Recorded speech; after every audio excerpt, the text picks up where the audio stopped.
সূর্যের গরম বড় কঠিন। মানুষগুলো পুরুষ নারী সব উলঙ্গ দাঁড়াবে হাসরের মাঠে। সূর্যের গরমে মাথার মগজগুলো টাস টাস করে ফেটে যাবে। জাহান্নামের আগুনের গরম, জমিনটা তামা হয়ে যাবে। নবীরা পর্যন্ত নাফসি নাফসি বলে কান্না করবেন। উম্মতেরা পাগলের মতো দৌড়াবেন।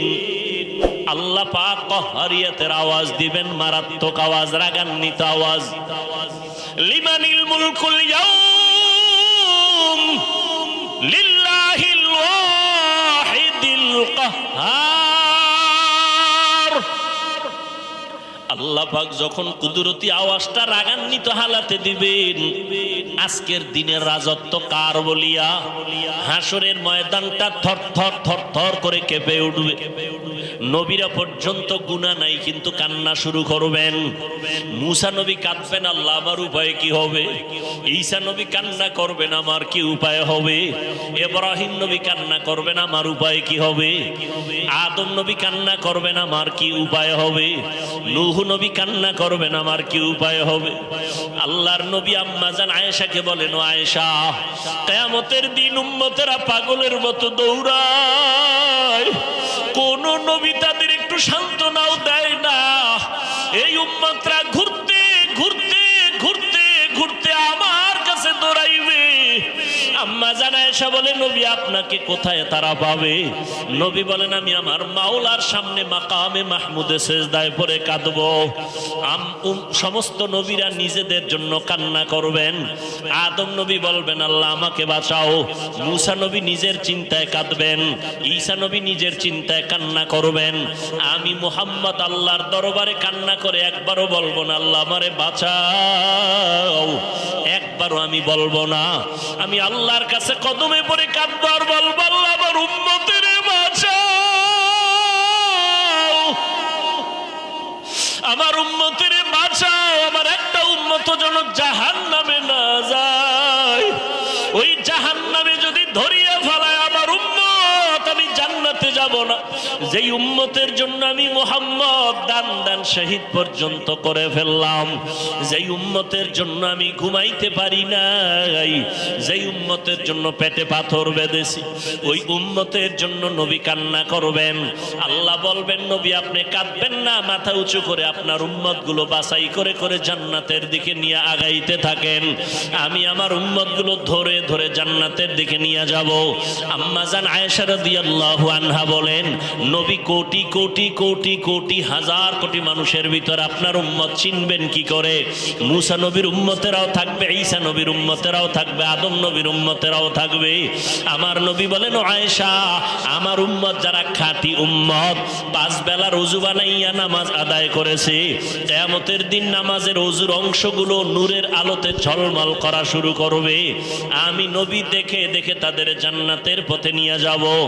ও নবীর আশিকের দল, ও বেনামাজির দল, ওই দিন যদি আমার নবীর বাসায় বাদ পড়িয়া যাও, নবী যদি তোমাকে বলে তুমি আমার উম্মত না, নামাজ পড়ো নাই, ওই দিন কিন্তু বিপরীত লাইনে তোমার হাতে হ্যান্ডকাপ লাগিয়া যাবে। আল্লাহ অর্ডার করবে, ফেরেশতা এই গুনাহগার বেনামাজির হাতে জাহান্নামের হ্যান্ডকাপ লাগাও, জাহান্নামের দিকে টেনে টেনে নিয়ে যাও। জাহান্নামের আগুন শরীরে লাগবে, কলিজা পর্যন্ত ভুনা হয়ে যাবে। ও যুবক, তুমি যে আল্লাহর গোলাম, আমিও সে আল্লাহর গোলাম, তুমিও যে নবীর উম্মত, আমিও সে নবীর উম্মত। তুমি যে কালেমা পড়েছো, আমিও সেই কালেমা পড়েছি। তোমার যে কাবা, আমারও সেই কাবা। তোমার যে ধর্ম, আমারই সে একই ধর্ম। অথচ তোমাকে পায়ে ধরে ধরে ধরে ধরে বয়ান করার পরেও তুমি দাড়ি রাখতে চাও না। আমি দাড়ি কাটতে লজ্জা পাই, তুমি দাড়ি রাখতে লজ্জা পাও। তুমি কেমন মুসলমান? আমি টুপি মাথায় না দিলে লজ্জা লাগে, তুমি মাথায় টুপি দিতে লজ্জা লাগে। তুমি কেমন মুসলমান? আমি আল্লাহর ঘর মসজিদে না ঢুকলে লজ্জা লাগে, তোমার মসজিদে ঢুকতে লজ্জা লাগে। তুমি কেমন মুসলমান? আজকে তো হিন্দুদের যদি এত কষ্ট করে বয়ান করতাম অনেক লাভ হতো। 6 মাসও লাগতো না, আমার দেশের হিন্দু বৌদ্ধ দল মদিনার আশেক হয়ে যেত ইনশাআল্লাহ। কিন্তু 12 মাস কুত্তার মতো দৌড়াই, সব আলেম ওলামারা না খাওন আছে, না ঘুম আছে, না সুস্থতা আছে, এত পেরেশানি করে পাও ধরে ধরে ধরে ধরে বয়ান করি। একবারও কিন্তু বলি নাই আমি 5 কল্লি টুপি মাথায় দিয়েছি তোমরাও দাও না হয় জাহান্নামে যাবা, একবারও বলি নাই। অন্য টুপিওয়ালারে গালিও দেই নাই। আমি কওমি মাদ্রাসার সন্তান, কোনোদিন আলিয়ার বিরুদ্ধে বলি নাই, স্কুল কলেজের বিরুদ্ধে বলি নাই।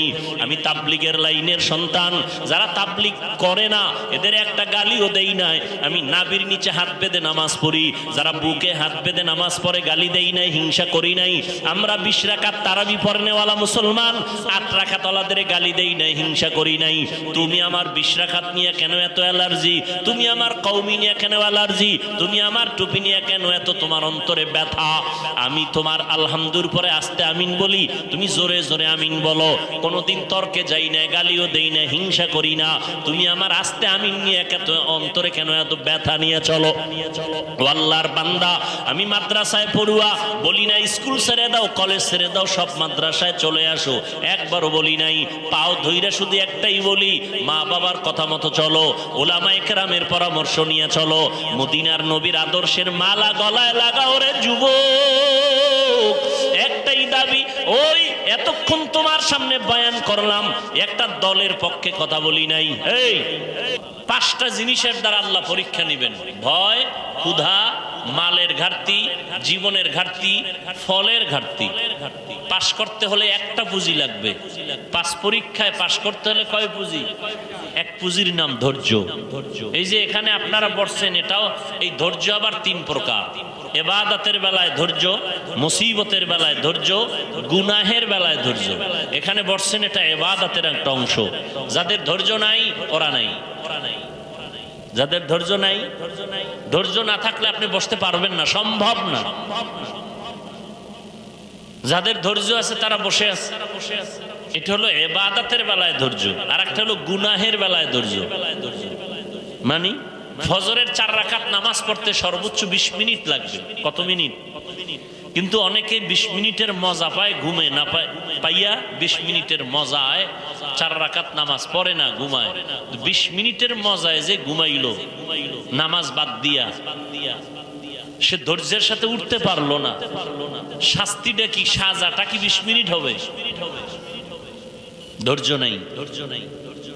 অথচ সারা রাত মোবাইল চালাইছে, এজন্য কোনো পরোয়া নাই, চিন্তা নাই। সারা রাত মোবাইল চালায়, দেখছে কি কবিরা গুনাহ। কি বয়ান শুনবেন আপনারা? কি বয়ান করব? ধ্বংসের দ্বার প্রান্তে আমরা সব। লেখাপড়ার সফলতা নষ্ট, মোবাইল। যুবকদের চেহারা সব ফ্যাকাশে, সারা রাত কবিরা গুনাহ করলে চেহারায় আর নূর আসবে কি করে? আল্লাহ সব ভাইকে মোবাইলের গুনাহের থেকে হেফাজত করেন। স্বামী আর স্ত্রী, নুজহাতুল মাজালিসে ধৈর্যের বয়ান একটা ঘটনা আছে, 2 মিনিট বলবো। আবার তো আপনারা এমনি তো বলে কেসা কাহিনীর ওয়াজ করি, কি ওয়াজ বলে না? বলে না? কে বলে? যে বেনামাজি। এই কথাগুলো কারা বলে? কোন নামাজিরা ঠিক মত আসলে বলে না। বেজাল্লা নামাজির ওয়াজ করছি না একটু আগে, এরা বলে। আর বেনামাজিরই বলে কেচ্ছা কাহিনীর ওয়াজ করি। ওই আহমক জাহেলকে বলি, ও জাহেল, তুমি কেচ্ছা কাহিনীর কি বুঝো? কোরআন হাদিসের ওয়াজ না করে কেচ্ছা কাহিনী বলে। তুমি জানো কেচ্ছা কাহিনীর পৃথিবীতে শ্রেষ্ঠ কিতাব হলো কোরআন শরীফ? তোমার সেই ধারণাই নেই, তুমি তো মূর্খ। তোমার সে ধারণাই নাই পৃথিবীতে শ্রেষ্ঠ কিচ্ছা কাহিনীর কিতাবের নাম কোরআন, শ্রেষ্ঠ কিচ্ছা কাহিনীর কিতাবের নাম হাদিস শরীফ। এবার ওলামায়ে কেরাম আমাকে একটু সহযোগিতা করবেন, সাধারণ মানুষ বুঝুক, একটু সহযোগিতা যারা আলেম আছেন করবেন।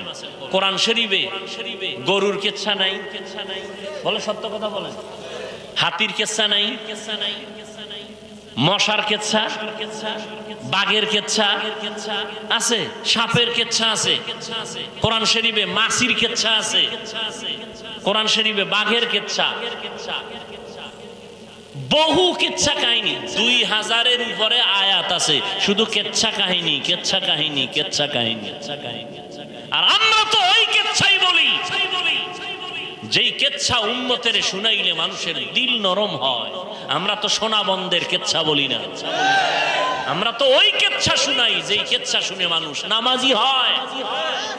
তোমার বিরোধিতায় কি হয়েছে? তোমার কপাল পুড়েছে, আর কিছুই হয়নি। কেন পড়েছে? আমি তো বলি সারা বাংলাদেশে চ্যালেঞ্জ করে বলি, যারা আলেমদের বিরুদ্ধে বলে আর ফেসবুকে লেখে এরা মা বাবার অভিশপ্ত সন্তান, কোনো সন্দেহ নাই। মা বাবার অভিশপ্ত সন্তানেরাই আলেমের বিরুদ্ধে ফেসবুকে লেখে, ওর উপরে মা বাবার অভিশাপ, আল্লাহর লানত।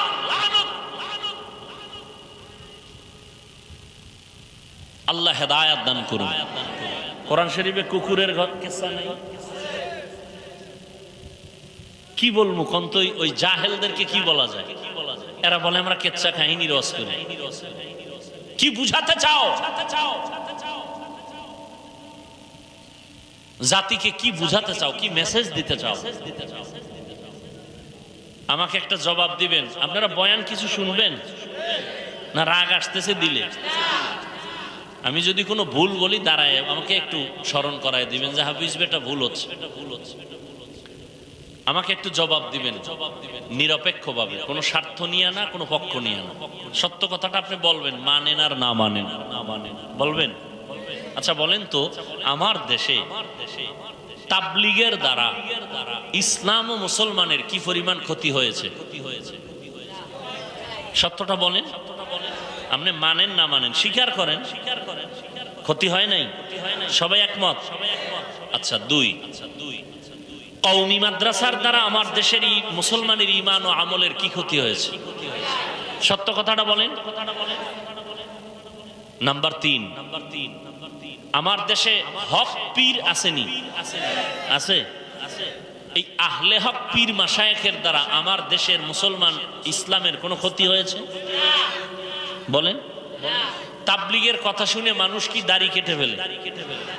চরমনাই, উজানি, বাহাদুরপুর, নানুপুর আহলে হক যারা আছেন পীর মাশায়েখ, এদের বয়ানে মানুষ কি নামাজ পড়ার থেকে বেনামাজি হয়? কওমি মাদ্রাসার কারণে এদেশের সন্তানরা সব গাঞ্জাখোর হয়, সন্ত্রাসী হয়। তাহলে সবাই একমত? যদি একমত হন, আমি রাগের ভাষায় না মোহাব্বতের ভাষায় বলবো, মৃত্যু পর্যন্ত কোনোদিন 1 সেকেন্ডের জন্য তাবলীগের বিরুদ্ধে কিছু বলবেন না, কিছু লিখবেন না। কওমির বিরুদ্ধে কিছু বলবেন না, কিছু লিখবেন না। খাঁটি আল্লাহওয়ালা পীর মাশায়েখের বিরুদ্ধে কিছু বলবেন না, কিছু লিখবেন না। যদি করে থাকেন তওবা করে নেবেন। ঠিক আছে তো ইনশাআল্লাহ? আল্লাহ কবুল করেন। আপনি আরেকটা জবাব দেন, এটা অন্য প্রসঙ্গ। কিয়ামতের আগ মুহূর্ত পর্যন্ত আমাদের নবীজি আমাদেরকে কালেমার দাওয়াত দিতে, ঈমানের ইসলামের দাওয়াত দিতে আসবেন। আমাদের নবীজি কি বলেন না কেন? আচ্ছা, আবু বকর আসবেন, ওমর ফারুক, কোন সাহাবা, ইমাম আবু হানিফা, ইমাম বুখারী, ইমাম মুসলিম, ইমাম তিরমিজি, ইমাম মালিক কেউ আসবেন কিয়ামতের আগে? আচ্ছা, এবার আপনাকে প্রশ্ন, আমরা জান্নাতে যাব না? কথা বলেন। ইনশাআল্লাহ। জান্নাতের ঠিকানা আছে কোরআন হাদিসে। কোথায়? এই যুবকরা জবাব দাও, জান্নাতের ঠিকানা কোথায়? কপাল খারাপ, তুমি কোরআন শরীফের আরবি বুঝো না, হাদিসেরও আরবি পারো না। এখন তোমার জান্নাতে যাইতে হলে কোরআন হাদিস থেকে ঠিকানা নিতে হবে। তুমি এখন কোরআনও বুঝো না, কোরআনের ব্যাখ্যাও বুঝো না, হাদিসও বুঝো না, হাদিসের ব্যাখ্যাও বুঝো না। এখন তোমার পথ কি? নবীও আসবে না, আবু বকরও আসবে না, সাহাবায়ে কেরাম আসবে না। এখন পথ কি তোমার? কি পথ? একটা পথ খোলা, উলামায়ে আহলে হকের পরামর্শ নিয়ে কোরআন সুন্নাহ অনুযায়ী চলা। কথা ঠিক? কিন্তু তুমি চায়ের দোকানে বইয়া মোছে তেল লাগায়া বলো আমি কোনো অলিয়া উলিয়া মানি না, ব্যক্তি মানি না, মাযহাব মানি না, আমি কোরআন হাদিস মানি। তুমি কোরআনের আরবি বুঝো না, হাদিস বুঝো না। তুমি যদি বলো আমি কোনো ব্যক্তি মানি না, আমি কোনো মাযহাব মানি না, আমি কোনো অলিয়া উলিয়া মানি না, আমি কোরআন হাদিস মানি, তুমি কোরআন হাদিস মানা কি জিনিস তুমি বুঝোই না, বুঝোই না কোরআন হাদিস মানা কি জিনিস। আমি তো সারা বাংলাদেশে কসম খাইয়া বলি, কসম খাইলে কথার গ্রান্টেড আরো বাড়ে। আল্লাহর কসম, জমিনে যারা বলবে আমরা ওলিয়া উলিয়া মানি না, এরা কোরআন শরীফ মানে না, বুখারী শরীফ মানে না, এরা বাতিল, এরা ভণ্ড। এদের যারা ভণ্ড স্বীকার করে না তারাও ভণ্ড। কথা বুঝাইতে পারছি? যারা বলে ওলিয়া উলিয়া মানি না, এরা কোরআন শরীফও কোন বুখারী শরীফও মানে না, এরা হক না বাতিল। এদের যারা বাতিল বলে না তারাও বাতিল। আল্লাহ হেদায়েত দান করুন। তো বলতেছিলাম নুজহাতুল মাজালিস একটা ঘটনা। ধৈর্য নিয়া স্বামী আর স্ত্রী, স্ত্রী স্বামীকে বলে তুমি আমাকে কেমন মোহাব্বত করো, বলে সীমাহীন, বলে দলিল তুমি আমার জীবন, তুমি আমার মরণ, যা চাইবা তাই দিই। স্ত্রী আবার বলে যা চাইবো তাই দিবা, বলে অবশ্যই দিব। স্ত্রীও মোটামুটি দিনদারি, স্বামীকে একটু পরীক্ষাও করার নিয়ত, আসলে দিবা কত তালাক দাও, তালাক কি দাও। স্বামী বলে মরে গেল তালাক, বলে তুমি ওয়াদা করছো দিবা, দাও। দুইজনে হালকা তর্ক সমাধানের জন্য ওই যুগের নবীর কাছে রওয়ানা। রাস্তার মাঝে গিয়া স্বামী বেচারা পইরা গিয়া পাও ভাঙছে, চিৎকার দিয়া কাঁদে আল্লাহ আমারে বাঁচাও। স্ত্রী কয় নবীর দরবারে যাব না, বাড়িতে চলো। বাড়িতে গিয়া স্বামীর হাত ধরে বলে আমি যে তালাক চাইছিলাম কথাটা ফিরাই নিলাম, মাফ করে দাও। স্ত্রী বলে চাইলে কেন, চাওয়ার পরে আবার ফিরাই নাও কেন? স্ত্রী বলে তুমি রসুলের হাদিস শুনাইছো না? কি মুসিবত, আল্লাহ যাকে ভালোবাসেন তাকে মুসিবত দিবেন। আমি যে তোমার ঘরে সংসার করছি এত বছর কোনো মুসিবত পাই নাই, তোমার কান্নাকাটি ছিল না, আহ শব্দ ছিল না।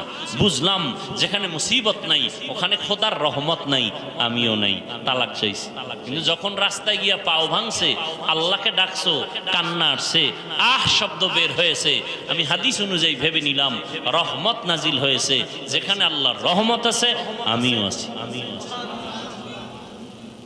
আর আমগো হালকা মুসিবতে পড়লে এলাকার কমিশনার থেকে গালাগালি শুরু করে খোদা পর্যন্ত যায়, ঠিক নেই? অথচ আল্লাহ বলেন অবশ্যই আমি মুসিবত দিয়া পরীক্ষা করবই করব। 5টা জিনিসের মাধ্যমে পাশ করার জন্য পুঁজি লাগবে একটা, নাম কি বলেন? ধৈর্য। দাম কত? ধৈর্যের পরীক্ষা দিলেন ইব্রাহিম নবী ইসমাইলের ছুরির তলে নিয়া। বাবারও যেমন ধৈর্য, সন্তানেরও তেমন ধৈর্য। আল্লাহ কয় যারা ধৈর্য ধারণ করার গুণটা অর্জন করবে আমি তাদের তো অনেকগুলো পুরস্কার দিব, তবে 2টা পুরস্কার দিব মারাত্মক কঠিন, বড় দামি, একটা দুনিয়ায় আর একটা পরকালে। দুনিয়ারটা কি? আমি আল্লাহ তার বন্ধু হয়ে থাকবো। সুবহানাল্লাহ আসে না? ইয়া আইয়ুহাল্লাযীনা আমানুস্তাঈনু বিস-সাবরি ওয়াস-সালাহ ইন্নাল্লাহা মা'আস-সাবিরিন।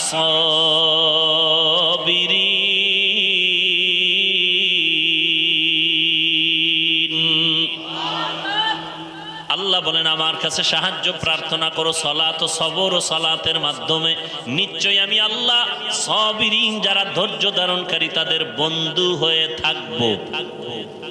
বন্ধু হয়ে যাবেন না, বন্ধু হয়ে থাকবেন সারাক্ষণ। আল্লাহ যদি বন্ধু হয় কোনো পেরেশানি আছে? আছে কোনো পেরেশানি? কোনো পেরেশানি নেই, দুনিয়াতেও নাই। ধৈর্য ধারণকারী যারা তাদের জন্য আরেকটা বড় পুরস্কার পরকালে। কি? কয় যেদিন নবীরা পর্যন্ত আল্লাহর আযাবের ভয়, সূর্যের গরম, জাহান্নামের আগুনের গরমে বেকারার হয়ে যাবে নবীরা যাদের কোনো গুনাহ নাই, সেই দিন আমি আল্লাহ ধৈর্য ধারণকারীদের বলবো বিনা হিসাবে জান্নাতে চলে যাও। ইন্নামা ইউওয়াফাস সাবিরুনা আজরাহুম ইন্নামা ইউওয়াফাস সাবিরুনা আজরাহুম বিগাইরি হিসাব।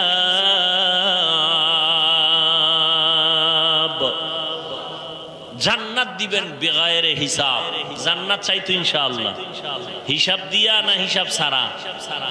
হিসাব দিয়া না হিসাব ছাড়া? আল্লাহ কবুল করেন। বেহেশত আযা কে আজারে নবাশত কসে রাবা কসে করে নবাশু। আল্লাহ তাআলা বলেন আমি 5টা জিনিসের দ্বারা পরীক্ষা নিব। পাস করার জন্য একটা পুঁজি লাগবে। পুঁজির নাম কি? ধৈর্য। ধৈর্যটা হাদিস শরীফে নবী বলেন নিসফুল ঈমান, ঈমানের অর্ধেক হলো ধৈর্যের ভেতরে। ইয়া আইয়ুহাল্লাযীনা আমানুসবিরু ওয়া সাবিরু ওয়া রাবিতু ওয়াত্তাকুল্লাহা লাআল্লাকুম তুফলিহুন। ধৈর্যের উপরে মজবুত হয়ে থাকো। মুসিবতের বেলায় ধৈর্য। মুসিবত আসবেই, ধৈর্য হারা হওয়া যাবে না, পাগল হওয়া যাবে না। আল্লাহর উপরে স্মরণ করে ধৈর্যের সাথে মোকাবেলা করো, দোয়া করো, আল্লাহর কাছে কান্নাকাটি করো। আল্লাহ পাক মুহূর্তের মধ্যে তোমার ধৈর্যের পরীক্ষায় তোমাকে কামিয়াবি দান করবেন। গুনাহের বেলায় ধৈর্য, মুসিবতের বেলায় ধৈর্য। যদি এই ধৈর্য নিয়ে চলতে পারো আমি আল্লাহ তোমাকে পাশ করায় দিব। পরীক্ষা 5টা জিনিসের মধ্যে প্রথম হলো ভয়। ওয়ালা নাবলুওয়ান্নাকুম বিশাইইম মিনাল খাউফি ওয়াল জু'। 4 মাযহাবের 4 ইমামের এক ইমাম হলেন ইমাম শাফিঈ রাহমাতুল্লাহি আলাইহি। তিনি বলেন এখানে 5টা জিনিসের যে প্রথমটা বলা হলো ভয়। ভয় দ্বারা এখানে উদ্দেশ্য হলো আল্লাহর পক্ষ থেকে ভয়, আর একটা ভয় আছে বান্দার পক্ষ থেকে ভয়। এখানে উদ্দেশ্য হলো আল্লাহর পক্ষ থেকে ভয়। বলে কেমন? কয় বান্দা দাড়ি রাখলে তোমার আত্মীয় স্বজনরা বেজার হয়ে যাবে। আল্লাহু তাআলা কয়জন? একটু জবাব দিয়ে। এই যুবক উঠুকা, তুই গেলে আমরা একসাথে যাই, এরকম করো কেন? এটা মহা মুসিবত। ছেড়ে দিব?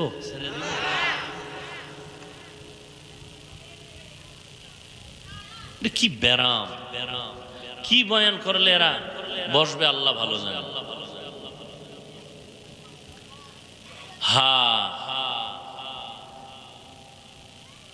কয়জন খলিফা? 4 জন আর সর্দারকে রহমতের নবী। এরা গেছেন কলিজার টুকরা রসুলের কলিজার টুকরা কন্যা। নাম বলেন ফাতেমা। বাকিটাও বলেন রাদিয়াল্লাহু আনহা। মহিলা সাহাবিয়া, তাদের বেলায় কি বলতে হয়? রাদিয়াল্লাহু আনহা। আর পুরুষ সাহাবী যদি হয় রাদিয়াল্লাহু তাআলা আনহু। নবীজি সহ গেলেন কার ঘরে? ফাতেমা রাদিয়াল্লাহু আনহার ঘরে। ফাতেমা রাদিয়াল্লাহু আনহা মেহমানদারির জন্য একটা সুন্দর পেয়ালায় মধু দিয়েছেন। কি মধু? মধু দিয়েছেন। 4 খলিফার সামনে রহমতের নবী বসে আছেন। মধু দিছে, ভালো না জিনিসটা? দিছে তার কন্যা, কলিজার মেয়ে, তাও সুন্দর একটা পেয়ালা, আকাশের চাঁদের মতো জিগজিগ করে। রসুল সামনে, হঠাৎ করে তাকায় দেখে পেয়ালার মধুর মাঝখানে একটা চিকন চুল। কি চুল?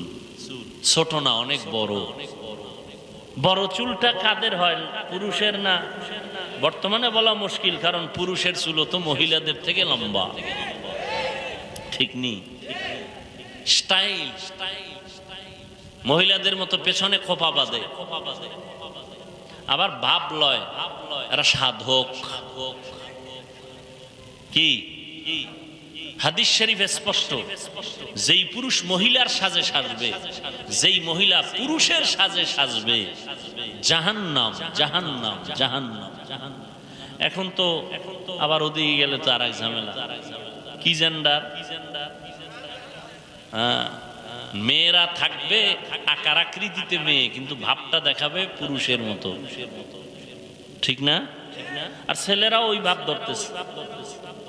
মেয়েরা জিন্স, ছেলেরা প্যান্ট শার্ট পরে, এখন মেয়েরাও কথা বলে না, পড়ে। যাই হোক, চুল চিকন। নবীজি কয়, দেখছেননি আপনারা? ইয়া রাসূলুল্লাহ, দেখছি। কি? মধুর পেয়ালা। কয় ভিতরে কিছু? নজর করে দেয়, হ্যাঁ দেখছি, একটা লম্বা চুল। কয় এখান থেকে একটা মন্তব্য করেন তো এক একজনে। কি?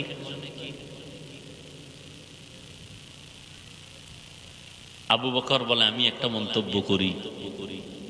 বলে কি? মানুষের ঈমান চমকদার পেয়ালার মতো, হ্যাঁ, আমল মধুর মতো মিষ্টি, আমল ইখলাস চুলের মতো চিকন, চুলের মতো চিকন। ওমরে ফারুক, আপনি একটা মন্তব্য করেন। ওমরে ফারুক বলেন, ইয়া রাসূলুল্লাহ, আমি একটা মন্তব্য করি। দুনিয়ার চেয়ারে বসাটা পেয়ালার মতো চমকদার, আদল ইনসাফ প্রতিষ্ঠা করা, ক্ষমতায় বসিয়া মানুষের শাসন করা মধুর মতো মজা, কিন্তু ইনসাফ বজায় রাখা চুলের মতো কঠিন।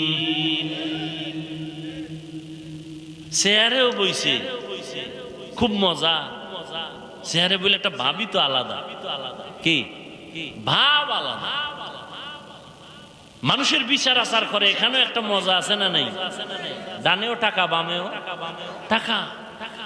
ইনসাফ ঠিক রাখা কির মতো কঠিন? চুলের মতো কঠিন। ওসমান রাদিয়াল্লাহু তাআলা আনহু বলেন, ইয়া রাসূলুল্লাহ, আমিও একটা মন্তব্য করি। বলে, করেন। রহমতের নবী আমার, আল্লাহ পাকের কোরআন ও হাদিসের ইলম এ পেয়ালার মতো চমকদার, আমল করা, ইলম অর্জন করাটা মধুর মতো মজা, কিন্তু ইলম অনুযায়ী আমল কইরা আল্লাহ পাওয়া চুলের মতো বড় কঠিন। এত সুন্দর মজলিসটা কেমন মনে করেন? দেখছেননি? নবীজি মজা করতেছেন। নবীজি কি করতেছেন? মজা করতেছেন। খুব সুন্দর মজা। মজার মধ্য দিয়া হেদায়েতের আলো আসতেছে।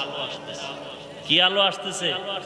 আর আমগো মজার ভিতরে দিয়া গুনাহ আসতেছে। গুনাহ, মজা করি গুনাহ দিয়ে। নাউযুবিল্লাহি মিন যালিক। আল্লাহ হেদায়েত দান করুন। হ্যাঁ, হযরত আলী আছে না নাই? নবী যদি অনুমতি দেন আমি একটা করি। হযরত আলী ডাক দিয়ে এখন, ইয়া রাসূলুল্লাহ, দিন কায়েম, দুনিয়াতে দিন কায়েমের জিহাদে যাওয়া পেয়ালার মতো চমৎকার, ওই রাস্তায় শাহাদাতের পেয়ালা পান করা মধুর মতো মিষ্টি। কিন্তু আল্লাহর মোহাব্বত নিয়ে যুদ্ধের ময়দানে জীবনকে বিসর্জন দেওয়া চুলের মতো বড় কঠিন।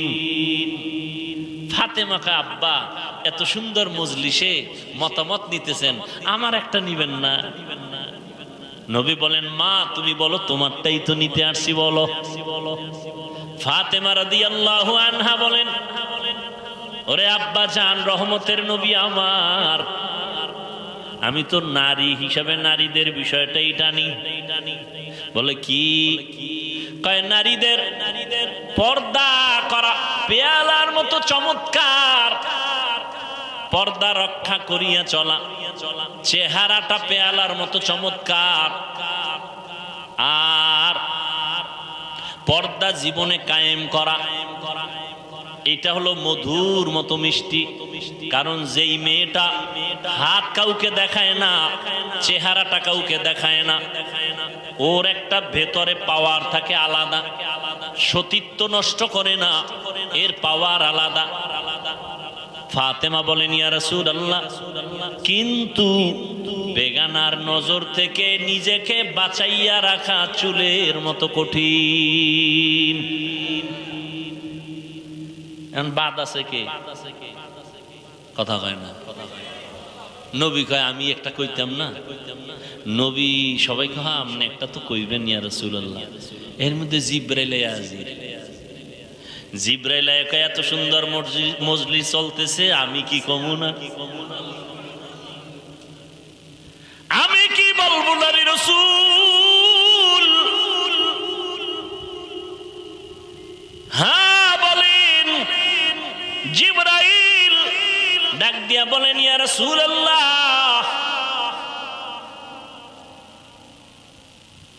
আমি বলতে চাই আল্লাহ রাস্তায় চলবে, দ্বীনের উপরে চলাটা, দ্বীনের আলো নিয়ে চলাটা পেয়ালার মতো সুন্দর, এর উপরে আমল করাটা মধুর মতো মজা, আল্লাহর সন্তুষ্টি অর্জন করা হলো চুলের মতো কঠিন। জিবরাইল কয়, আপনি গো মজলিস দেখা আল্লাহও কিছু কইতে চাইছেন, আল্লাহও বলতে চান। আল্লাহ, নবী বলেন, আল্লাহ বলার আগে আমারটা বইল লই।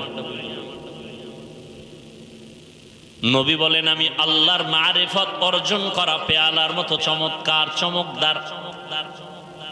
আর মারিফতের মজা অন্তরে জমা করার নাম মধুর মতো মিষ্টি। আল্লাহর পরিচয় লাভের নাম মারিফত। মারিফতটা পেয়ালার মতো চমৎকার, আর আল্লাহর পরিচয় অন্তরে ধারণ করা হলো মধুর মতো মিষ্টি। কারণ যার মধ্যে আল্লাহর পরিচয় একবার আসবে, সে হবে আল্লাহর আশিক। ও যুবক, তুমিও মুসলমান, আমিও মুসলমান, তোমার আল্লাহ আমার আল্লাহ এক, তোমার নবী আমার নবী এক, তোমার ধর্ম আমার ধর্ম এক, তোমার কাবা আমার কাবা এক, তোমার কালেমা আমার কালেমা এক। ও নবীর আশিক, তুমি যে আল্লাহর গোলাম, আমিও সে আল্লাহর গোলাম, তুমিও যে নবীর উম্মত, আমিও সে নবীর উম্মত। তুমি যে কালেমা পড়েছো, আমিও সেই কালেমা পড়েছি। তোমার যে কাবা, আমারও সেই কাবা। তোমার যে ধর্ম, আমারই সে একই ধর্ম।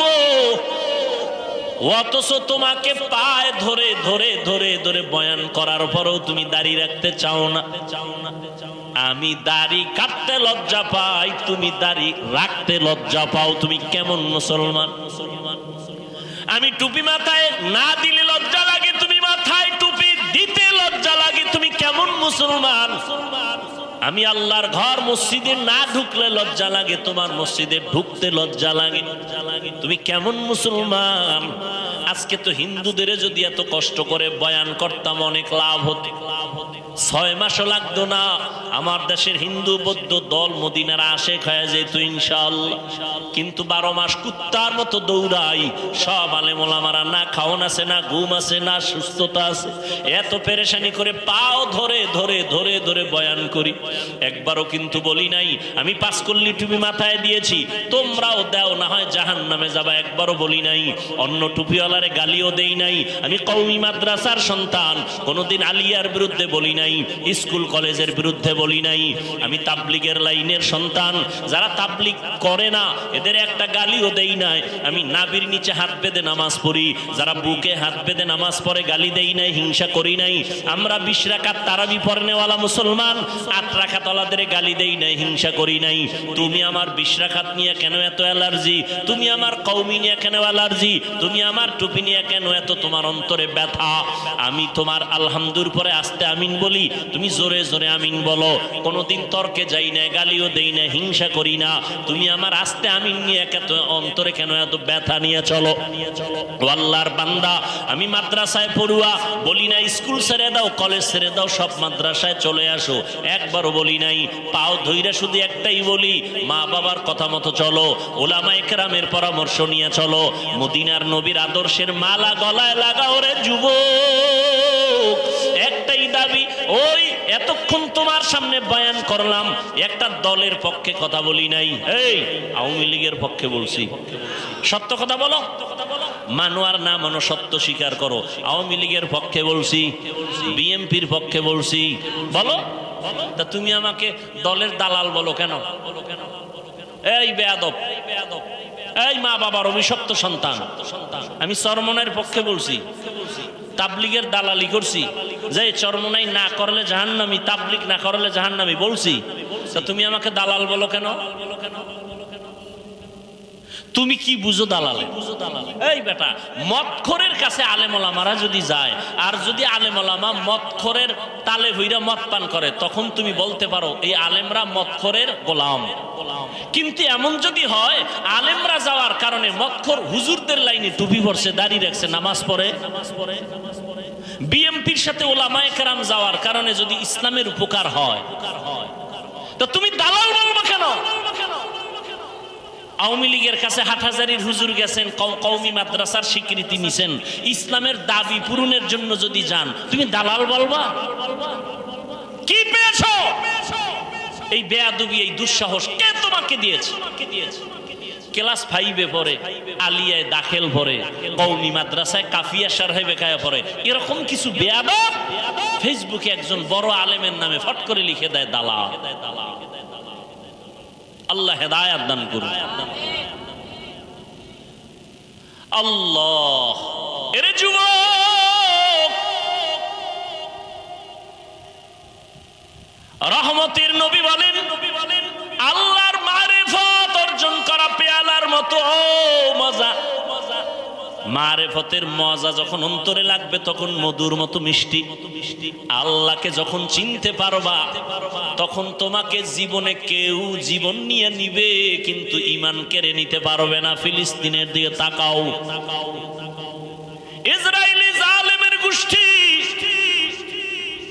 ফিলিস্তিনের উপর আক্রমণ, বলে জমিন ছেড়ে দাও, বাইতুল মাকদিস আমাদের হাতে দাও। মুসলমান বলে আল্লাহর জমিনে আছি, তোমাদেরটা খাই না, আল্লাহ রিজিক দেন, জীবনটা দিয়া দিব, কিন্তু আল্লাহর ঘর হেফাজতে পিছপা হব না। আল্লাহ 5টা জিনিসের দ্বারা পরীক্ষা নিবেন। 1 নাম্বার হলো ভয়। ভয় ভয় ভয়টা আবার 2 প্রকার, আল্লাহর পক্ষ থেকে ভয়, বান্দার পক্ষ থেকে ভয়। বুঝেননি? এই ভয়ের উপরে যদি আলোচনা করি আরো 1-1.5 ঘন্টা চলে যাবে, ছেড়ে দিলাম। এই ভয়টাকেই বলে তাকওয়া। قال النبي صلى الله عليه وآله وسلم اتق المحارم تكن أعبد الناس। রহমতের নবী বলেন, তোমরা গুনার হারাম অবৈধ জিনিস থেকে নিজেকে বাঁচাও, তো মানুষের কাছে আল্লাহর কাছে দামি হয়ে যাবে। এই ভয়ের নাম তাকওয়া। যারা ভয়টা করবে তাদের নাম মুত্তাকি। আল্লাহ পাক রব্বুল আলামিন এই ভয় অন্তরে জমা করার কথা বলছেন। অর্জন করা লাগবে, অন্য জায়গা থেকে নিজে নিজে অর্জন করা যায় না। এই তাকওয়া যাদের অন্তরে থাকবে আল্লাহ তাদেরকে দুনিয়াতে 6টা পুরস্কার দিবেন, পরকালে দিবেন 2টা। পরকালের প্রথম পুরস্কার বিনা হিসাবে জান্নাত, পরকালে দ্বিতীয় পুরস্কার হলো পর্দা ছাড়া ডাইরেক্ট আমার আল্লাহর সাথে হবে মোলাকাত।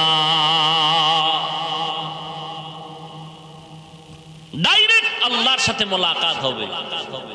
জিব্রাইলের মন্তব্যটা হইছে না হয় নাই? নবীরটা বাকি রইল কারটা? আল্লাহ বলেন জিব্রাইল বলো,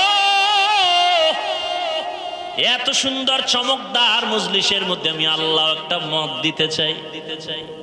চার খলিফা আমার নবীর কলিজা ফাতেমা, আমার রহমতের বন্ধু রহমতের নবীরে জানায় দাও, জান্নাতটা কিন্তু পেয়ালার মতো চমকদার হবে, এত সুন্দর। আর জান্নাতের ভেতরের নাজ নিয়ামত হবে মধুর মতো মজা, এত মজা। জান্নাতের মধ্যে কোনো অশান্তি নাই, কোনো বাথরুম নাই। আল্লাহ তাআলা হুর দিবেন 70টা করে, এমন সুন্দর রুম আল্লাহ সাজাইছেন, মধুর মতো মজা। কিন্তু এই জান্নাত পাওয়ার জন্য যে কাজগুলো করা লাগবে, কাজ দুনিয়াতে করা চুলের মতো বড় কঠিন। হ্যাঁ, 2 নাম্বার পরীক্ষা হবে আল্লাহর পক্ষ থেকে, ওয়াল জু, ক্ষুধার মাধ্যমে। ইমাম শাফিঈ রাহমাতুল্লাহ আলাইহি বলেন এখানে ক্ষুধা দ্বারা উদ্দেশ্য হলো রোজা। যেমন গত রমাজানে অনেক মুসলমান এখানে আছে রোজা রাখে নাই, চায়ের দোকানে বৈশা গল্প করছে আর বলছে রোজা রাখো না কেন? বলে আমার ঘরে কি ভাতের অভাব, আমি রোজা রাখবো কেন? এরকম কুলাঙ্গার চাঁদপুরে নাই। আমরা কি আসলে ভাতের অভাবে রোজা রাখছি? হ্যাঁ, ওরে রোজা তো হিন্দুরাও রাখে, খ্রিস্টানেরাও রোজা রাখে, ইহুদিরাও রোজা রাখে, তবে তাদের নাম আলাদা, সিস্টেম আলাদা। তাদের নাম হলো না খাওয়ার সাধনা। না খাওয়ার সাধনা হিন্দুরাও করে, বৌদ্ধরাও করে, ইহুদিরাও করে, খ্রিস্টানেরাও করে, সব ধর্মে আছে। আমাদেরটা না খাওয়ার সাধনা না, আমাদের সাধনা হলো না খাওয়ার মাধ্যমে আল্লাহ পাওয়ার সাধনা। ইয়া আইয়ুহাল্লাযীনা আমানু, ও মুমিন, কুতিবা আলাইকুমুস সিয়াম কামা কুতিবা আলাল্লাযীনা মিন ক্বাবলিকুম লাআল্লাকুম তাত্তাকুন। ক্ষুধার মাধ্যমে আল্লাহ পরীক্ষা নেবেন। ওরে শুধু কি সওয়াবের কথা? ওরে শুনো না, এই মোবাইল যারা চালাও, আজকে বাসায় গিয়ে গুগলে সার্চ দিও, গুগলে সার্চ দিও রোজার দ্বারা শরীরের ফায়দা কি। সমস্ত চিকিৎসা বিজ্ঞানীরা একমত, শরীর কন্ট্রোলিং পাওয়ার যা আছে, আল্লাহর কুদরতি কিছু পাওয়ার, এর মধ্যে একটা পাওয়ার শরীরের ব্যালেন্স ঠিক রাখার জন্য আল্লাহর পক্ষ থেকে অপরিহার্য একটা আইন হলো রোজা। শরীর সুস্থ থাকার একটা অপরিহার্য আইন, একটা নিয়ম, একটা ঔষধ রোজা। কপাল পরারা রোজারে বানাইছে রোগের কারণ, রোজা রাখলে গ্যাস বাড়ে, রোগ বাড়ে, অথচ আল্লাহ পাক এই রোজা দিছেন রোগের ঔষধ, আর হে ঔষধের বানাইছে রোগ। কত বড় নিমক হারাম। আর রসুল শুধু কি রমাজান, আরাফার রোজা রাখছেন, আশুরার রোজা রাখছেন, আসতেছে মুহররমের রোজা, আশুরার রোজা। রহমতের নবী সোমবার বৃহস্পতিবার সপ্তাহে রোজা রাখতেন। আমি অহংকারীর জন্য বলি না, একটু বুঝাবার জন্য বলি। আল্লাহর বহু বান্দারা রোজা রাখে সোমবার বৃহস্পতিবার। আলহামদুলিল্লাহ, আমিও চেষ্টা করি রাখার জন্য। এত সফর করি, এত কষ্ট করিও যদি আমি রোজা রাখতে পারি, বাবা তুমি কেন পারো না? ফরজ রোজা রমাজানে রাখবা, শরীরটা সুস্থ থাকবে। এক হিন্দু ডাক্তার রমাজান মাসে একটা লেখা দিছে, বিশাল লেখা, রোজায় শরীরের কি কি ফায়দা, ডাক্তারি মতে। আর সেই রোজা রাখে না, রোজা রাখলে রোগ বেড়ে যাবে, নাউযুবিল্লাহ। ক্ষুধার মাধ্যমে পরীক্ষা, এ বিষয়ে আর কতি আগাইলাম না। 3 নাম্বার পরীক্ষা হবে মালের কোরবানি। ইমাম শাফিঈ রাহমাতুল্লাহ আলাইহি বলেন এখানে মালের কোরবানি দ্বারা উদ্দেশ্য হলো যাকাত। ধনীরা যাকাত আদায় করো, যাকাত দাও। যাকাত দেওয়া এক জিনিস, যাকাত আদায় করে দেওয়া আর এক জিনিস। সারা বাংলাদেশে ঘুরি, ফাঁকে ফাঁকে সাইনবোর্ডে লেখা দেখি দারিদ্র বিমোচন করো, দারিদ্র বিমোচন করো। জমিনে দারিদ্র বিমোচনের আল্লাহর পক্ষ থেকে একটা মহা অর্থনৈতিক আল্লাহ সিস্টেম দিয়েছেন, যাকাত দিবে ধনীরা। আমি তো আল্লাহর কসম করে বলি, আল্লাহর আইনে ধনীরা যদি পাই পাই করে হিসাব করে গরিবের যাকাত দেয়, এ জমিনে দারিদ্র বিমোচন হয়ে যাবে। সঠিকভাবে জাকাত দেওয়া হয় না, এ বিষয়ে রমাজানে অনেক বয়ান করেছি। জাকাত গরিবেরা কয়তো তো আমাকে কোনো টেনশন নেই, আমাকে মালও নাই, পরীক্ষাও নাই। না, তোমাকে আর একটা পরীক্ষা, জানের কোরবানি। ধনীরা দিবে মালের কোরবানি মাদ্রাসা করার জন্য। আমার ভাইরা কেউ 1 লাখ, কেউ 2 লাখ, কেউ 50,000 ধনী মানুষ দিয়া দিলেন। কিন্তু এখন ঘর উঠানো লাগবে, মাটি কাটা লাগবে, ইট দিয়া গাঁথনি দেওয়া লাগবে। এটা ধনী পারবে না, কয় গরিব তোমরাই খাটনি দাও, জানের কোরবানি দাও। মালের কোরবানি দিলাম আমরা, জানের কোরবানি দাও তোমরা। আল্লাহ সমাজটাকে ব্যালেন্স করে দিয়েছেন, জানের কোরবানি। ইসমাইল নবী জানের কোরবানি দিতে বাবার ছুরির নিচে শুয়ে পড়ছেন। মালের কোরবানি হাজী সাহেবরা বাইতুল্লাহ যায়, জানের কোরবানি, মালের কোরবানি। নামাজে দাঁড়াও বান্দা, এখানে মালও লাগে, জানও লাগে। ইবাদতে মালি, ইবাদতে বদনি। ও বান্দা, তুমি আল্লাহর দেওয়া জিনিস আল্লাহর পথে ব্যয় করো, কোরবান করো। ইন্না সলাতি ওয়া নুসুকি ওয়া মাহইয়ায়া ওয়া মামাতি লিল্লাহ ওয়া মামাতি লিল্লাহি রাব্বিল আলামিন। 5 নাম্বার পরীক্ষা হলো ফলের মাধ্যমে, ওয়াসসামারাত। ইমাম শাফিঈ রাহমাতুল্লাহ আলাইহি বলেন এখানে ফল দ্বারা উদ্দেশ্য হলো সন্তান। কারণ জমিনে যত মা আছে, মা, কোরআন শরীফে আল্লাহ তাদেরকে বলছে এরা ফসল উৎপাদনের ক্ষেত। আর ওই ক্ষেতের ফসল হলো সন্তান। ফসল সন্তান। আল্লাহ ফলের পরীক্ষা নিবেন।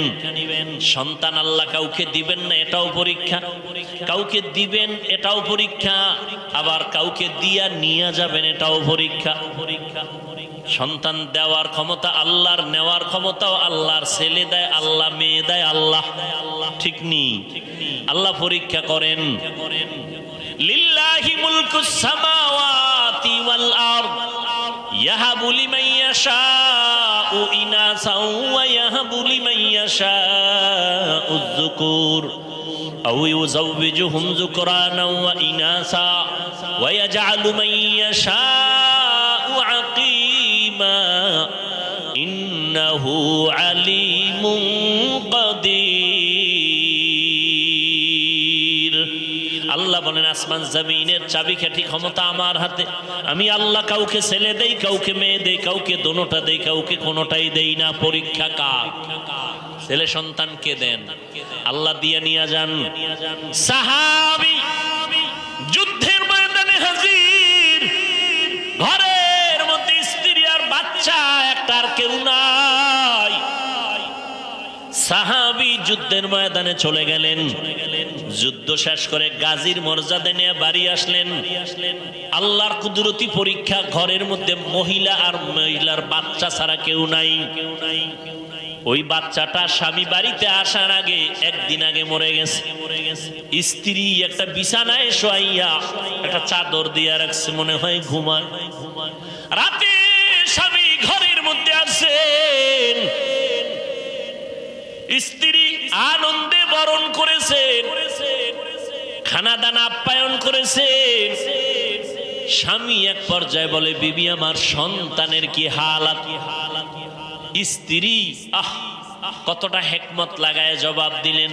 সাহাবী তো, তার স্ত্রীও তো তেমন। আমগো আম্মা জানেরা হুদা জায়গায় স্বামীরে টেলিফোন করে পেরেশানি দেয়। হুদা জায়গায় কই আছো? অমুক জায়গায়, তাড়াতাড়ি আও, একটা বিপদ। ঘরে দেয় কিছুই না, পেট ব্যথা উঠছিল, গেছি গা।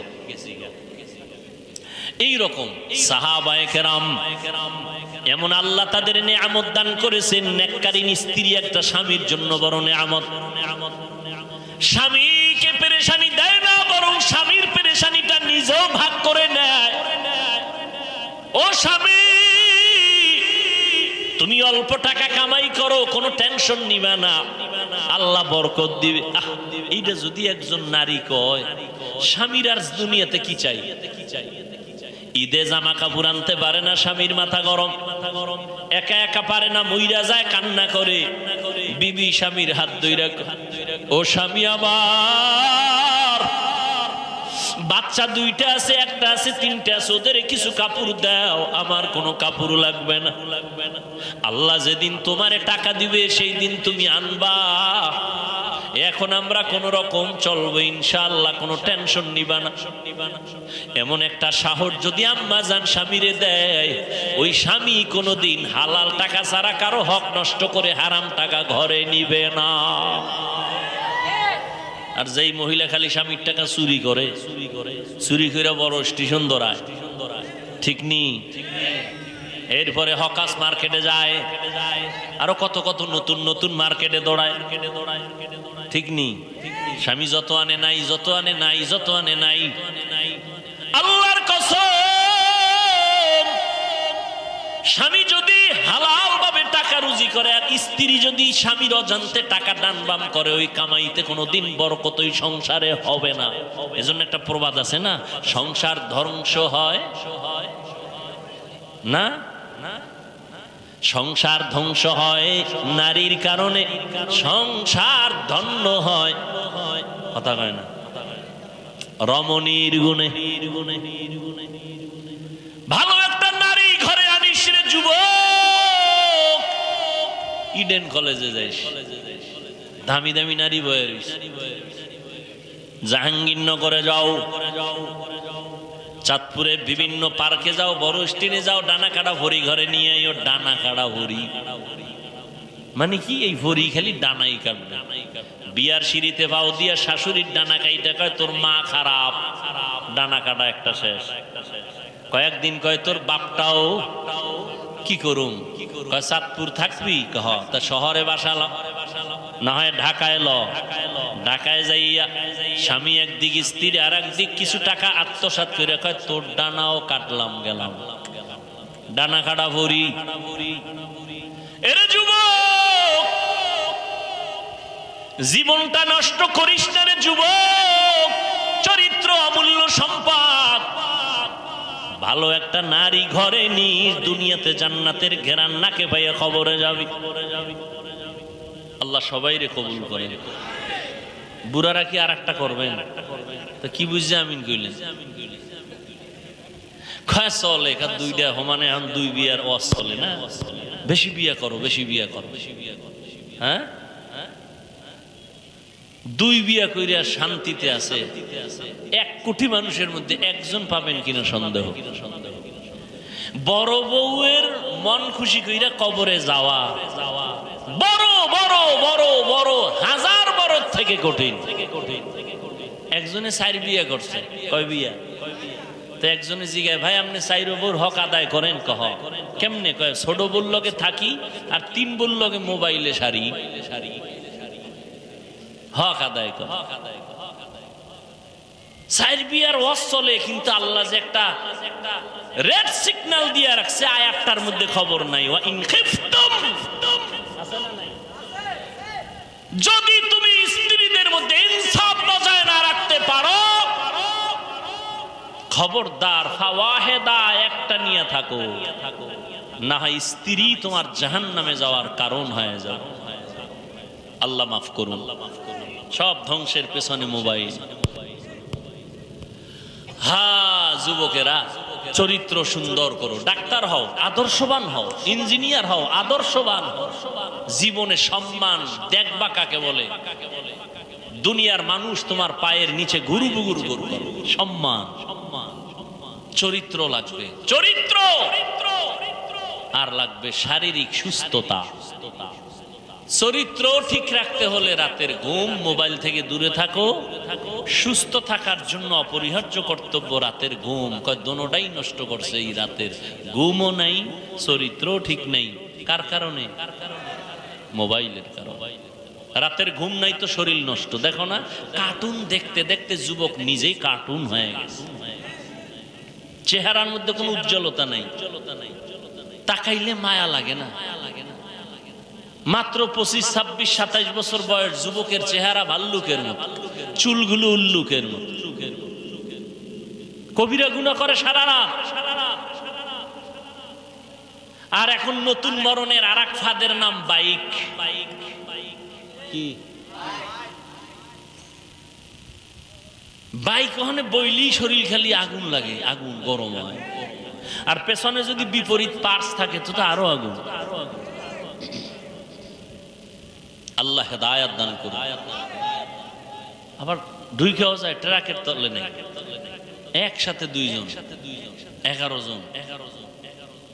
আহা, আল্লাহ হেদায়াত দান করুন। এরে যুবক, ভালো করে বুঝো, আল্লাহর মোহাব্বত নিয়া জীবনটারে সুন্দর করে আগাও। সাহাবী যখন বলে আমার সন্তান কই, মরে গেছে, কয় না, আমার সন্তান ঘুমায়। আসলে তো মরে গেছে। যদি এখন বলি স্বামীর মনটা খারাপ হবে, যুদ্ধ পরিচালনা করে আনছে, স্ত্রী সান্ত্বনা দিছে, ঘুমায় তো বাবাও নিশ্চিন্তায় ঘুমায় গেছে। ফজরের আজান হয়ে গেল, দুজন উঠে ফজরের নামাজ আদায় করে। এবার স্ত্রী স্বামী ডাক দিয়া কয়, স্বামী আমার মনটা খুশি নি। বলে খুশি, একটা কথা বলবো, শুনবেন নি? কয় শুনবো। মনে কষ্ট নিবেন না তো? কয় না। শুনেন, আপনারা খেয়াল করেননি, আমি 2 মিনিটে মোনাজাত দেব একটু। আর যারা গুনা টুনা নাই, এগো মোনাজাতেরও কি নেই, দরকার নেই। স্ত্রী ডাক দিয়া বলে, স্বামী আমার, কেউ যদি আপনার কাছে কোনো জিনিস আমানত রাখে, রাখবেন নি? কয় রাখবেন। সময় মতো চাইলে দিবেন নি? কয় দিব। কয় দিতে গিয়া মনে কোনো কষ্ট পাবেন নি? কয় না। দেখছেন নি কারবার, বুঝেননি? স্ত্রী ডাক দিয়ে কয়, স্বামী আমার, আল্লাহ তাআলা আমাদেরকে একটা সন্তান দিয়েছেন, আমানত। আল্লাহ আমানত হিসেবে দিয়েছেন। সময় হয়ে গেছে, গত পরশুদিন আল্লাহ নিয়ে গেছে। এই কথা শুই না স্বামী একটা চিৎকার মেরে পড়ে গেছেন। হুশে আইসা ডাক দিয়া কয়, বিবি, আল্লাহ সন্তান দিছেন, নিয়ে গেছেন, দুঃখ নাই। তবে হাদিস আর কোরআনের বয়ানে যা বুঝলাম, ধৈর্যের পরীক্ষায় তুমি পাস। আমি নিশ্চিত তুমি জান্নাত পেয়ে যাবারে বিবি। তুমি আমার হাতে হাত রাইখা একটু ওয়াদা দাও, জান্নাতে যাওয়ার সময় আমারে নিয়ে যাইবা। কারণ কিয়ামতের ময়দানে সূর্যের গরম বড় কঠিন। মানুষগুলো, পুরুষ নারী সব উলঙ্গ দাঁড়াবে হাসরের মাঠে। সূর্যের গরমে মাথার মগজগুলো টাস টাস করে ফেটে যাবে। জাহান্নামের আগুনের গরম, জমিনটা তামা হয়ে যাবে। নবীরা পর্যন্ত নাফসি নাফসি বলে কান্না করবেন। উম্মতেরা পাগলের মতো দৌড়াবেন। আল্লাহ পাক কহরিয়াতের আওয়াজ দিবেন, মারাত্মক আওয়াজ, রাগান্বিত আওয়াজ।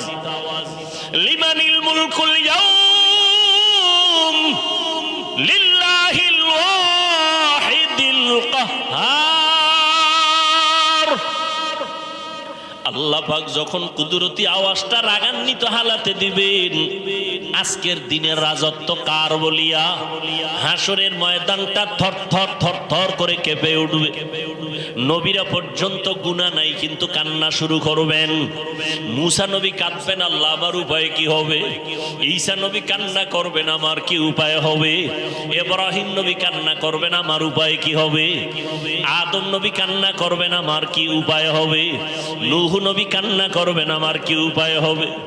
আল্লাহর নবী আম্মা জান আয়েশাকে বলেন, ও আয়েশা, কিয়ামতের দিন উম্মতেরা পাগলের মতো দৌড়ায়, কোন নবী তাদের একটু সান্ত্বনাও দেয় না।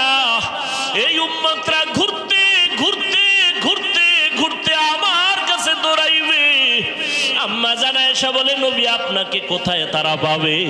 নবী বলেন, আমি আমার মাওলার সামনে মাকামে মাহমুদে সেজদায় পড়ে কাঁদবো। সমস্ত নবীরা নিজেদের জন্য কান্না করবেন। আদম নবী বলবেন, আল্লাহ আমাকে বাঁচাও। মুসা নবী নিজের চিন্তায় কাঁদবেন। ঈসা নবী নিজের চিন্তায় কান্না করবেন। আমি মুহাম্মদ আল্লাহর দরবারে কান্না করে একবারও বলবো না, আল্লাহ আমারে বাঁচাও। একবারও আমি বলবো না। আমি আল্লাহর কাছে কদমে পড়ে কাঁদবো আর বলবো, আল্লাহ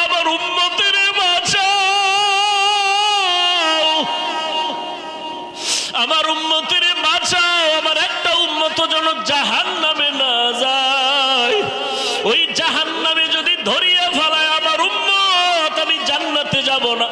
যেই উম্মতের জন্য আমি মুহাম্মদ দান শহীদ পর্যন্ত করে ফেললাম, যেই উম্মতের জন্য আমি ঘুমাইতে পারি নাই, যেই উম্মতের জন্য পেটে পাথর বেঁধেছি, ওই উম্মতের জন্য নবী কান্না করবেন। আল্লাহ বলবেন, নবী আপনি কাঁদবেন না, মাথা উঁচু করে আপনার উম্মত গুলো বাছাই করে করে জান্নাতের দিকে নিয়ে আগাইতে থাকেন। আমি আমার উম্মত গুলো ধরে ধরে জান্নাতের দিকে নিয়ে যাব। আম্মা জান আয়েশা রাদিয়াল্লাহু আনহা বলেন, নবী কোটি কোটি কোটি কোটি হাজার কোটি মানুষের ভিতর আপনার উম্মত চিনবেন কি করে? মুসা নবীর উম্মতেরাও থাকবে, ঈসা নবীর উম্মতেরাও থাকবে, আদম নবীর উম্মতেরাও থাকবে। আমার নবী বলেন, আয়েশা আমার উম্মত যারা খাঁটি উম্মত, 5 বেলার ওযু বানাইয়া নামাজ আদায় করেছে, কিয়ামতের দিন নামাজের ওযুর অংশগুলো নূরের আলোতে ঝলমল করা শুরু করবে। আমি নবী দেখে দেখে তাদের জান্নাতের পথে নিয়ে যাব। ও নবীর আশিকের দল, ও বেনামাজির দল, ওই দিন যদি আমার নবীর বাসায় বাদ পড়িয়া যাও, নবী যদি তোমাকে বলে তুমি আমার উম্মত না, নামাজ পড়ো নাই, ওই দিন কিন্তু বিপরীত লাইনে তোমার হাতে হ্যান্ডকাপ লাগিয়া যাবে। আল্লাহ অর্ডার করবে, ফেরেশতা এই গুনাহগার বেনামাজির হাতে জাহান্নামের হ্যান্ডকাপ লাগাও, জাহান্নামের দিকে টেনে টেনে নিয়ে যাও। জাহান্নামের আগুন শরীরে লাগবে, কলিজা পর্যন্ত ভুনা হয়ে যাবে। ও যুবক, স্কুলে পড়ো, কলেজে পড়ো, চাকরি করো, ব্যবসা করো, কোনো বাধা নাই। আল্লাহকে পাওয়ার জন্য আলেম হওয়া শর্ত না, মাদ্রাসায় পড়া শর্ত না। অন্তরকে গুনাহমুক্ত করে দাও, মা বাবার দোয়া নিয়ে চলো, উলামায়ে কেরামের পরামর্শ নিয়ে নবীর তরিকা সুন্নাত অনুযায়ী চলো। জীবনে জবান দিয়ে কাউকে কষ্ট দিও না, মা বাবারে কষ্ট দিও না, তোমার ব্যবহার দিয়া মুরব্বী উলামায়ে কেরামের কষ্ট দিও না। নবীর তরিকা মানিয়া চলো। তোমার মতো কত যুবক জীবনে মাদ্রাসায় পড়ে নাই, স্কুল কলেজে জেনারেল লাইনে থাকিয়া রাস্তায় গাড়ি চালায় নামাজ পড়ে, তুমি কেন পারবা না রে বাবা? তোমার মতো যুবক তাকায় দেখো, দোকানদারি করে, ব্যবসা করে, চাকরি করে, নামাজ ছাড়ে না, তুমি কেন পারবা না? ও বাবারা, বুড়ারা, আপনাদের মতো কত বুড়া মুরব্বীরা মসজিদে গিয়ে 5 বেলার নামাজ পড়ে, আপনারা কেন পারবেন না? ও পর্দার আড়ালের আম্মা জান বোনেরা, আপনাদের মতো কত মা, কত বোনেরা মোবাইলে সময় নষ্ট করে না, স্বামীর মাল নষ্ট করে না, 5 ওয়াক্ত নামাজ পড়ে স্বামীর মাল হেফাজত করে, নামাজ পড়ে কান্না করে, সন্তানগুলোকে আদর্শওয়ালা বানানোর জন্য চেষ্টা করে। ও বাবারা, যুবকরা তওবা করে নাও। জীবনে তো কম নামাজ ছাড়ো নাই, বেপরদায় কম চলো নাই, মনের চাহিদা পূরণে গুনাহ কম করো নাই। আজকে থেকে আল্লাহকে মনে মনে ডাকো আর বলো, হে মালিক, জীবনে তো বহু অন্যায় করেছি, আমার অন্যায়ের খবর মা বাবা আত্মীয় স্বজন কেউ জানে না। আজকে থেকে তওবা করে নিলাম, মরিয়া গেলে যাব, হায়াতের মালিক তুমি, ইজ্জতের মালিক তুমি। আর নামাজ ছাড়বো না, দাড়ি কাটবো না, বেপরদায় চলবো না, মা বাবারে কষ্ট দিব না, নবীজির তরিকা সুন্নাত মানিয়া উলামায়ে কেরামের পরামর্শ নিয়ে চলবো। তওবা করার যদি অন্তর তৈরি হয়, মুনাফিকি না থাকে, তওবার খাঁটি নিয়ত যদি থাকে, দুটো হাত আমার আল্লাহকে দেখায়া দাও। আয় আল্লাহ, হাতগুলো কবুল করে নেন, তওবা কবুল করে নেন। আয় আল্লাহ, আমাদের তওবার উপরে মজবুত হইয়া চলার তৌফিক দান করেন, আমিন। আলহামদুলিল্লাহি রাব্বিল আলামিন, ওয়াসসালাতু ওয়াসসালামু আলা সাইয়্যিদিল আম্বিয়া ওয়াল মুরসালিন ওয়া আলা আলিহি ওয়া আসহাবিহি আজমাইন। ইয়া আরহামার রাহিমিন, ইয়া আরহামার রাহিমিন, ইয়া আরহামার রাহিমিন। রব্বিরহামহুমা কামা রব্বায়ানি সগীরা। আল্লাহুম্মা ইন্নাকা আফুউন কারীম তুহিব্বুল আফওয়া ফা'ফু আন্না। আল্লাহুম্মা ইন্না নাসআলুকা রিযাকা ওয়াল জান্নাহ ওয়া নাউযু বিকা মিন সাখাতিকা ওয়ান নার। আল্লাহুম্মা ইন্না নাউযু বিকা মিনাল বারাসি ওয়াল জুনুনি ওয়াল জুযামি ওয়া সাইয়্যিল আসকাম। রব্বানা যালামনা আনফুসানা ওয়া ইল্লাম তাগফির লানা ওয়া তারহামনা লানাকুনান্না মিনাল খাসিরিন। ও দয়ার মালিক, কুদরতের নজর দিয়ে তাকায় দেখিন ওলামায়ে কেরামরা হাত তুলেছেন, মুরব্বী, হাজী সাহেব, ব্যবসায়ী, চাকরিজীবী, পর্দার আড়ালের কত মা বোনেরা, কত যুবক ছাত্র ভাইরা, আমরা গুনাহগার, আপনার দরবারের বড় আসামি। শয়তানের ধোকায় পড়ে গুনাহ করেছি, তওবার নিয়তে হাত তুলেছি, আর গুনাহ করব না, নামাজ ছাড়ব না, বেপরদায় চলব না, দাড়ি কাটব না। ও আল্লাহ, আপনি আমাদের তওবা কবুল করে নেন, গুনাহমুক্ত জীবন দান করেন। আয় আল্লাহ, মাহফিল কবুল করে নেন, এলাকায় শান্তি দান করেন, মাদ্রাসা মসজিদ কবুল করে নেন। আয় আল্লাহ, মা বোনদের আবেদা পর্দানিশী বানায় দেন, সন্তানগুলো নেককার বানায় দেন, মা বাবার বাধ্যগত বানায় দেন। আয় আল্লাহ, যারা লেখাপড়া করে পরীক্ষার্থী কামিয়াবি দান করেন। আয় আল্লাহ, ঘরে ঘরে সুন্নতের বাতি জ্বালায় দেন, সারা দুনিয়াবাসীকে মাফ করে দেন। ফিলিস্তিনের মুসলমানদের রহমতের চাদর দিয়া হেফাজত করেন। ইসরায়েলের জালেম সহ সমস্ত জালেমদের জুলুম থেকে হেফাজত করেন। প্রবাসে যারা আছে, ব্যবসা চাকরি করে, হেফাজত করেন। বাংলাদেশ শান্তির দেশ বানায় দেন। আয় আল্লাহ, প্রশাসনিকভাবে যারা কাজ করে, দিনদার বানায় দেন। জনপ্রতিনিধির দায়িত্ব যারা পালন করে, দিনের খাদেম বানায় দেন। আয় আল্লাহ, এলাকার ঘরে ঘরে সুন্নতের আমল জারি করে দেন। আয় আল্লাহ, সবার কামাই রুজি ব্যবসায় হালাল ভাবে বরকত দান করেন, পরমুখাপেক্ষী থেকে হেফাজত করেন। আয় আল্লাহ, মাখলুকতের শারারাত থেকে হেফাজত করেন। আয় আল্লাহ, নেক আমলের আগ্রহ বাড়ায় দেন। ও দয়ার মালিক, আমরা যারা হাত তুলেছি, জানি না কার মা নাই, কার বাবা নাই, অন্ধকার কবর থেকে দোয়া চায়। ওয়াল্লাহ, ময়দানে জানি না কার এতিমের মতো হাত তুলেছে। আয় আল্লাহ, সবাই সবাই রে পায়, এতিম সন্তান বাবারে পায় না, মাকে আর পায় না, মা বাবার সে মোহাব্বতের দোয়াও পায় না। আয় আল্লাহ, যার মা বাবা দুনিয়ায় নাই, সব কবরওয়ালাদের জান্নাত দান করেন। যারা বেঁচে আছেন, দীর্ঘ নেক হায়াত দান করেন।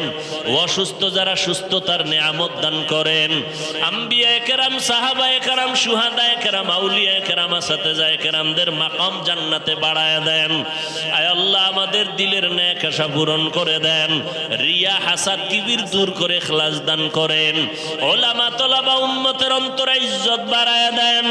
ইলম, হিলম, হিকমত, আমলে বরকত দান করেন।